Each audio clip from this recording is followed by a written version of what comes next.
Bon, bah, la moto démarre, hein. Je voulais juste vous montrer vite fait, parce que là je peux pas la démarrer, il est trop tard. Mais la démarrer, je l'ai montré au client tout à l'heure. Donc du coup, batterie, je vous montrerai le feu après il marche.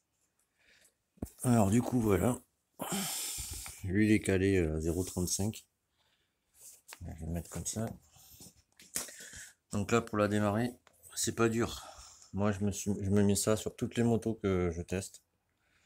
C'est ma nourrice à moi, tu vois, je remplis d'essence comme ça, je suis sûr que la queue est remplie, machin, etc. Ensuite, là, avec, je vais le mettre comme ça pour qu'il arrive à faire le focus.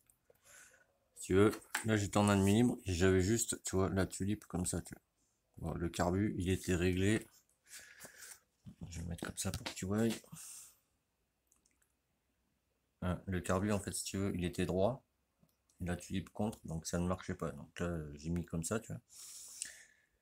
Vis d'air, là, elle est dévissée d'un tour et demi. Le circuit d'aiguille, il est au 3e cran, tu vois. J'ai pas touché à ça. J'ai juste touché au gicleur principal, c'est ce que je vous répète tous les jours, quoi. Donc du coup, j'étais parti sur un gicleur 150, ça démarrait pas, quoi. Je suis passé sur un 145, boum, elle a pété direct. Et là, je vous montrerai demain. Et en gicleur ralenti, je suis en 50, mais je vais passer sur un 45, ça sera beaucoup mieux. On sent même, là elle tient le ralenti, mais si tu veux quand tu accélères, tu vois, genre tu te fais à peine ça, tu sais, comme ça. Mais à peine tu sens que ça fait brrr, tu sais, brrr, comme ça.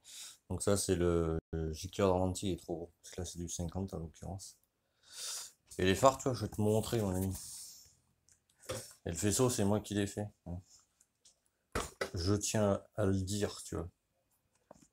Je dois en faire un autre en début de mois. Alors, je sais pas, parce que le gars il m'a pas donné signe de vie, donc tu sais. Je ne sais pas ce qu'il en est, tu vois. Donc tu vois. Attends, je vais planquer la plaque d'abord. Ça serait con. Ah, je suppose, j'ai le temps de planquer la plaque.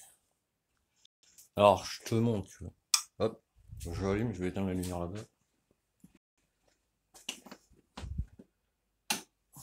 Voilà. Comme tu peux voir, ça marche. Il y aura juste à se brancher, tu vois, un phare devant. Tu vois, ça marche même très bien, tu vois. Voilà. Et ça, c'est mon petit faisceau, tu vois. Et du coup, vu qu'il y a un régulateur, quand tu roules, bah, la batterie elle se recharge, tu vois. Et c'est tout con à brancher. C'est pour ça que je vous ai dit le schéma que j'avais mis sur YouTube, du coup. Mais voilà, tu vois. Comment dire? Tu vois, c'est un MVTDD, tu vois. T'as juste à te mettre un régulateur, tu vois, qui est derrière. Moi, j'ai rajouté ici, tu vois, un porte-fusible pour que ce soit en sécurité. C'est un 10 ampères en l'occurrence. Ça, c'est une batterie à gel, tu vois. Parce que c'est mieux les batteries à gel. Moi, j'ai pareil sur la mienne, tu vois, c'est une batterie à gel. Et pour la faire démarrer, tu vois, moi j'utilise. Où est-ce qu'elle est? Ah, j'ai mis l'essence de côté, mon ami, je ne sais plus où j'ai mis. Bon, bref, ça doit être par là. Et moi, j'utilise de la Motul 710. J'ai pris ce que j'avais dans la mienne, si tu veux, tu vois. Tu vois, c'est la Motul 710, mélange 2% et demi. Ah, ça suffit là, vraiment, quoi. Faut voir, j'ai plus un peu, quoi. Et voilà. Donc, tu vois. Là, ça watt pas mal. Donc, je ferai une vidéo demain, bah, tu sais, pour vous montrer comment elle démarre. Comment ça marche, machin, etc. Bon, je planquerai la plaque, t'as vu. Du coup, j'ai réussi à arranger ça, tu vois. Parce qu'en fait, c'est des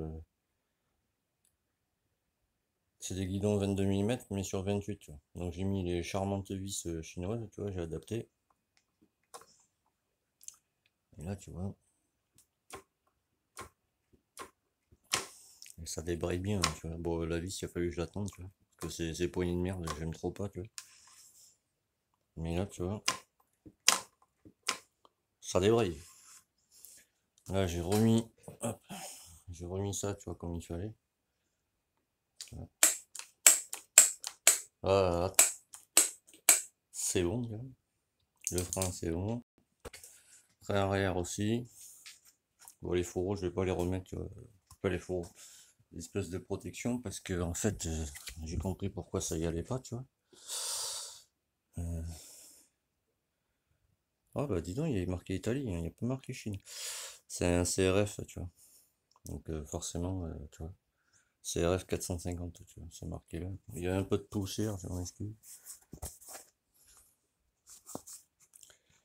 Voilà, c'est des protections de CRF 450. Donc forcément, tu vois, ça n'a rien à foutre là-dessus. Non, c'est bon. Et donc tu vois, de face, c'est le tien, voilà. Bon, ça fera mieux, tu vois. Il me reste la protection ici à mettre, tu vois. Parce que bien sûr, c'est pas une protection de 50, c'est un truc de 450, donc il va falloir que je l'adapte. Donc voilà, je voulais juste vous montrer ça où j'en étais, t'as vu. Voilà. Vous voyez, c'est pas compliqué, hein. Vis d'air dévissé d'un tour et demi. Circuit de troisième cran, partant du haut. Tu commences par le plus gros des gicleurs principal. Tant que ça démarre pas, tu baisses. Alors sur PWK, faut baisser de 5, tu vois. À 150, je suis passé à 145. Si t'as un délorto, c'est de 2 en 2, tu vois. Voilà. Bon, mais j'arrête là, je vous montrerai ça demain. Et juste une précision. Tu vois, le pot, je l'ai mis comme ça, tu vois. Moi, j'ai changé la laine de roche, tu vois. C'est tout, je t'y propre. Il n'a pas bougé, tu vois. Là-dedans, il y a un spinner, en fait. Une toute petite partie métallique, tu vois, ronde, qui est là-dedans, tu vois. Faut l'enlever, quoi. C'est une bride. Moi, je l'ai enlevé. Nickel. Bon, voilà. Bah, je vous laisse là-dessus. À demain.